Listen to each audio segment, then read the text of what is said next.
పాత్రికేయ మిత్రులందరికీ హృదయపూర్వక నమస్కారం. ఈరోజు నగర విశాఖపట్నం వైఎస్ఆర్ కాంగ్రెస్ పార్టీ కార్యాలయాన్ని ప్రారంభించుకోవడం జరిగింది. పెద్దలు ఇచ్చినటువంటి ఉపన్యాసాలన్నీ కూడా మీరు విన్నారు. పార్టీని ఎలా బలోపేతం చేసుకోవాలి, మనం గతంలో 5 సంవత్సరాల పరిపాలనలో మనం జరిగినటువంటి పొరపాట్లేంటి, కార్యకర్తలను ఎలా మనం నిలబెట్టుకోవాలి, వారి ప్రయోజనాలను మనం కాపాడుకోవాలి, క్షేత్రస్థాయిలో బూత్ స్థాయిలో మనం పార్టీని బలోపేతం చేసుకోవాలి, పార్టీ కార్యకర్తల్లో మనం ఉత్సాహాన్ని నింపాలి, ఉత్సాహంతో పాటు పార్టీ కార్యకర్తల్లో ఒక బాండింగ్ అంటే ఒక ప్రిన్సిపల్ అన్నటువంటిది వాళ్ళ మైండ్లో కానీ మనం ఇంబైబ్ చేయగలిగితే వైఎస్ఆర్ కాంగ్రెస్ పార్టీ ఒక రాజకీయ పార్టీ మాత్రమే కాదు, ఒక శక్తి, ప్రజాశక్తి అన్నటువంటి దాన్ని ఏదో ఒక రకమైనటువంటి బాండింగ్ మనం కానీ ఏర్పరచుకోగలిగితే ఆ రోజు నిజంగా ఎటువంటి ఒడిదుడుకులు ఎదురైనా కూడా మనం ఒక రాజకీయ శక్తిగా, ఒక ప్రజల యొక్క ఆయుధంగా, అభివృద్ధికి దోహదపడేటటువంటి ఒక ఆయుధంగా మనం తప్పకుండా ప్రజల మనసుల్లో నిలబడిపోతాము అన్నటువంటి విషయాన్ని మనం అందరం కూడా ఈ సమావేశంలో చర్చించుకోవడం జరిగింది. తప్పకుండా పార్టీని మనం బలోపేతం చేసుకుంటాం. 2027లో జరగబోయేటటువంటి ఒక దేశం ఒక ఎలక్షన్ అన్నటువంటి బిల్లుని పార్లమెంటులో ఆమోదించినట్లయితే 2027లో తప్పకుండా ఎన్నికలు జరుగుతాయి. వైఎస్ఆర్ కాంగ్రెస్ పార్టీ విజయం సాధిస్తుంది అన్నటువంటి విషయాన్ని నేను పాత్రికేయ మిత్రుల ద్వారా నేను తెలియజేస్తా ఉన్నా. ఈ యొక్క ప్రభుత్వం, చంద్రబాబు నాయుడు ప్రభుత్వం ఈరోజు అనుసరిస్తున్నటువంటి విధానాలు, ప్రజా వ్యతిరేక చర్యలు, ఏ గ్రామానికి వెళ్ళినా కూడా గ్రామాల్లో ఉన్నటువంటి వైఎస్ఆర్ కాంగ్రెస్ పార్టీ సపోర్టర్స్ ఎవరైతే ఉన్నారో వాళ్ళని ఊర్ల నుంచి తరిమేయడం, ఊర్ల బయట వాళ్ళు టెంట్లు వేసుకొని నివసించడం, ఒక భయానకమైనటువంటి వాతావరణాన్ని తెలుగుదేశం పార్టీ ఈరోజు సృష్టించి, గతంలో ఎన్నో ప్రభుత్వాలు అధికారంలోకి వచ్చాయి, ఎన్నో పార్టీలు అధికారం నుంచి వెళ్ళిపోయాయి. ఎన్నడూ లేనటువంటి విధంగా ఒక చెడు ప్రెసిడెంట్ అన్నటువంటి దాన్ని, బ్యాడ్ ప్రెసిడెంట్స్ అన్నటువంటి దాన్ని ఎస్టాబ్లిష్ చేస్తూ ఉంది.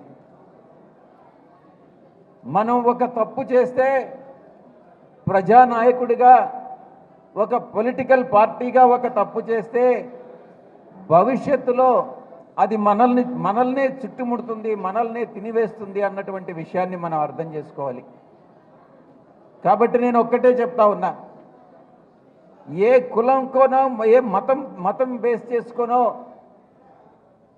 ఈ ఒక్క వ్యక్తి ఫలాని కులానికి చెందినటువంటి వాడు, ఈ యొక్క వ్యక్తి ఫలాని మతానికి చెందినటువంటి వాడు అన్నటువంటి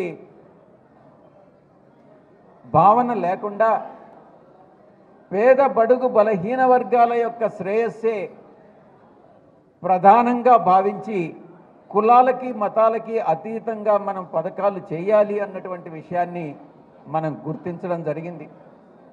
తప్పకుండా మనం అధికారంలోకి వస్తే అది అమలు చేస్తాం. ఈరోజు తెలుగుదేశం పార్టీ ప్రభుత్వం వైఎస్ఆర్ కాంగ్రెస్ పార్టీ నాయకులందరి మీద కూడా కేసులు పెడతా ఉంది.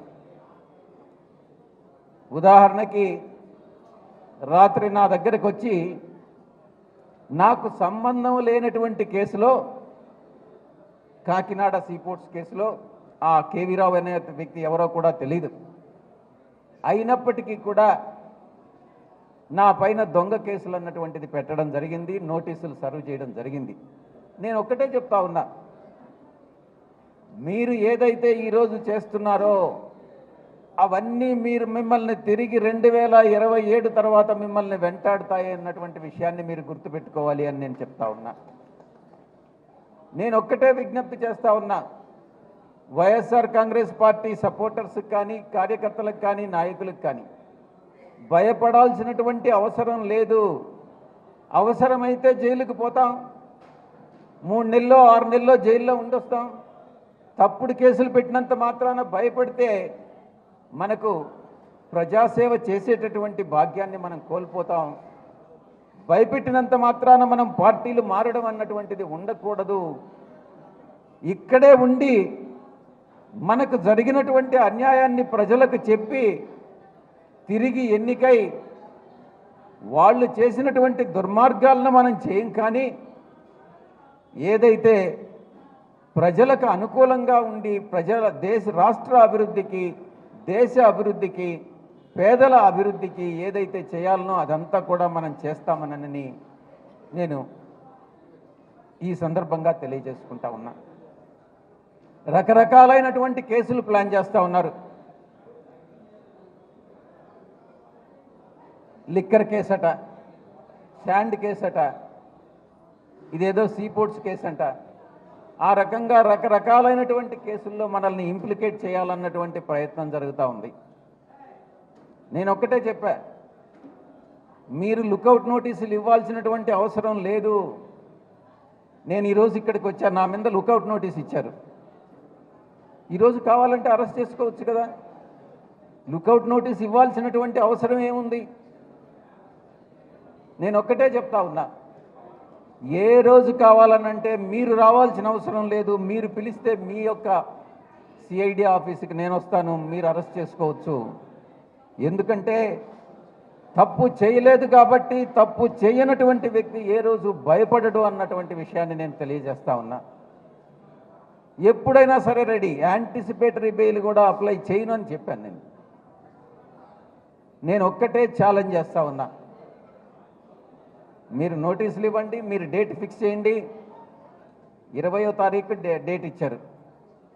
20 దాకా పార్లమెంట్ ఉంది కాబట్టి నేను 20వ తారీఖు అటెండ్ కాలేను. 21 ఇక్కడ 21 అక్కడికి పోవాల్సి వస్తుందేమో. అందుకనే మన పార్టీ అధ్యక్షులు పుట్టినరోజు పండుగలకు కూడా అటెండ్ కాలేకపోవచ్చు. కానీ నేను ఒక్కటే చెప్తా ఉన్నా, భయపడేది లేదు. భయం అనేటటువంటిది ఈ యొక్క వైఎస్ఆర్ కాంగ్రెస్ పార్టీ నాయకుల రక్తంలోనే లేదు అన్నటువంటి విషయాన్ని నేను తెలియజేస్తా ఉన్నా. ఏమైనా చేసుకోండి. ఇంకొక అలిగేషన్, నా మీద ఆరోపణలు కూడా చేశారు. నేను విశాఖపట్నంలో భూములు కబ్జా చేశానంట. నేను ఛాలెంజ్ చేసి చెప్తా ఉన్నా, నేను ఎక్కడ ఒక్క సెంటు గవర్నమెంట్ భూమి కూడా, 1 ఇంచి గవర్నమెంట్ భూమి కూడా నేను కబ్జా చేయలేదు. ఎవరో మా బంధువులు కొనుక్కుంటే అవన్నీ కూడా నేను కొన్నట్టుగా చిత్రీకరించి,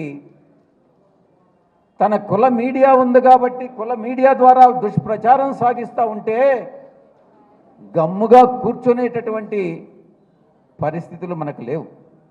అందుకే ఈ రకంగా ఛాలెంజ్ చేయాల్సి వస్తూ ఉంది. ఏమైనా చేసుకోండి, మీరు ప్రూవ్ చేయలేరు. ఎందుకనంటే నేను తప్పు చేయలేదు కాబట్టి.